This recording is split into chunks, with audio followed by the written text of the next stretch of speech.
Thanks for tuning into the Conscious Hour. Uh, Colonel McGregor, he's going to give you a reality check. Listen closely, and then we're going to go in and explore and see what the U.S. media is not reporting about all the damage that's occurring to U.S. assets. And for the last 18 months, what has this administration done? Print money. It's a catastrophe. It's a disaster. And everybody says, oh, no, it won't happen. It's sort of like, you're standing on one side of the swimming pool and you've gone swimming in this pool many times. You've been back and forth. And right now there are great white sharks swimming back and forth across the pool. And everybody say, that's all right. Go in there. They won't even notice. Just swim across. That's my analogy for where we are financially in the United States. At some point, this is all going to fall apart. When it does, the American people are going to be very, very upset. And all of these issues are going to surface. Someone is going to stand up and ask a general in the Army, an admiral in the Navy, a general in the Air Force, did you put up any resistance to this idea that the Israelis should have complete access to whatever they want, that they should be treated as though they were members of the U.S. Armed Forces? What did you say, General? What was your position, Admiral? And when it comes out that, well, I didn't say anything. Look at what is They took an oath to uphold the Constitution, to protect the United States, and yet our military brass are compromised. They're staying in line. They're standing in line, supporting Netanyahu. Folding right before our eyes. The American empire, together with its favorite client state in occupied Palestine, has been hammering Iran for 7 consecutive nights. 7 nights of non-stop bombing. And what do they have to show for it? Absolutely nothing but a region set ablaze and their own military assets burning from Kuwait to Bahrain to Jordan. This is not a war that is going according to plan for Washington or Tel Aviv. This is a war that is spiraling completely out of their control. And the man who has been sounding the alarm on this from the very beginning is Colonel Douglas Macgregor. He has been saying what the corporate media refuses to acknowledge, that the real country on the receiving end of this conflict is not Iran, but rather the occupation entity and its American backers, and that Netanyahu knows this all too well. Macgregor laid it out with brutal clarity when he said that the massive strikes on American bases, the ones housing radar systems, aircraft, air defense systems, and anti-drone platforms, are not random acts of retaliation. They are a carefully calibrated strategy designed to do one thing and one thing only: make the occupation forces completely defenseless if and when Netanyahu decides to launch his long-threatened attack on Iran. And let us be honest with ourselves. So I want you to watch real closely, because what's coming up next is the news you will not see in the United States. Here, we all know Netanyahu would love nothing more than to drag the entire region into a full-scale war that he believes would somehow secure his political survival. But here's the problem for him and for his American puppet masters. The wall of Arab and Gulf states that they have been hiding behind is collapsing in real time. Kuwait is being hit harder than it has ever been hit before. Jordan is receiving some of the most devastating strikes of this entire renewed conflict. The panic in occupied territories right now is not just palpable, it is absolutely paralyzing.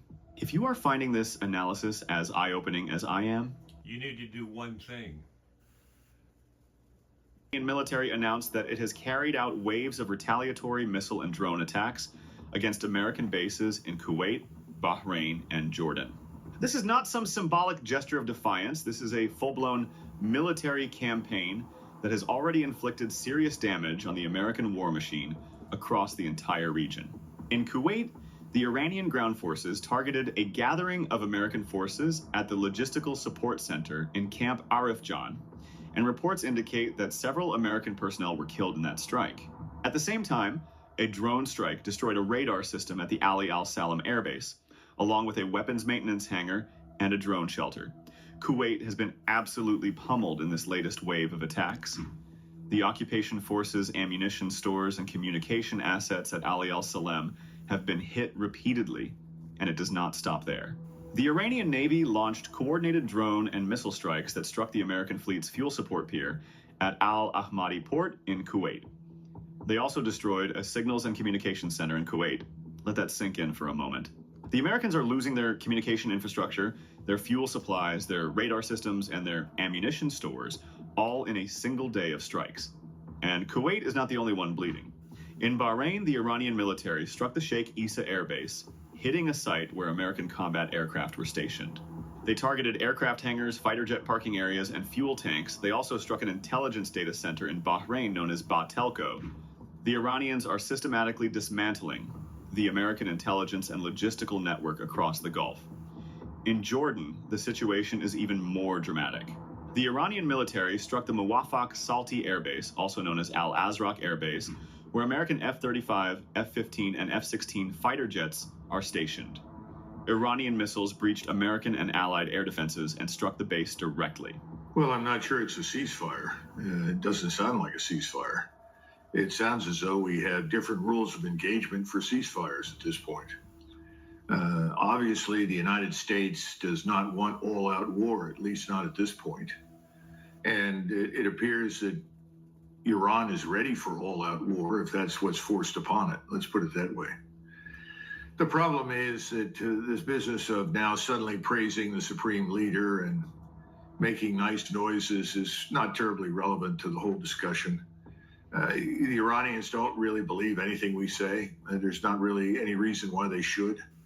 So it strikes me that the possibility of some sort of agreement being reached that all parties can sign is extremely remote.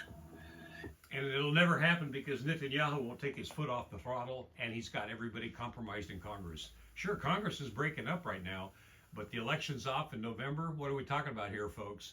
Full speed ahead. Netanyahu will not stop.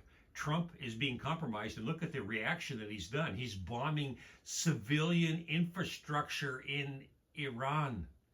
He's blowing up bridges and going after things that support life. This is pure evil. These are all war crimes. It's one thing to go after a military base, but when you go after the water supply system, the electric system, and everything else that the regular society depends on, this is beyond criminal. It's pure evil. This is the Conscious Hour. Please do me a favor, hit the like and share button, and hit the button, hit the buttons, because the algorithms are pushing everything down because they don't want the truth out. We do one thing. We look at the news around the world, we figure out what the problem is, and then we roll out solution. The solution is very simple. Trump tells Netanyahu, we're done. What's Netanyahu going to do? Who cares? But we have 300 soldiers already in the hospitals, but I'll tell you what, the numbers are even higher than that. What they've been destroying, I would guess right now there's over 1,000 soldiers that are harmed or dead. And remember, we're moving our troops there for a land invasion. Who in the hell would think that's a logical progression? They're going to be slaughtered. Slaughtered.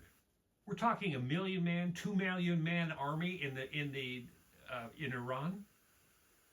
And these people have been waiting forever, knowing that this day would come. They're so far prepared, they're so far ahead of strategic logic compared to what the West is.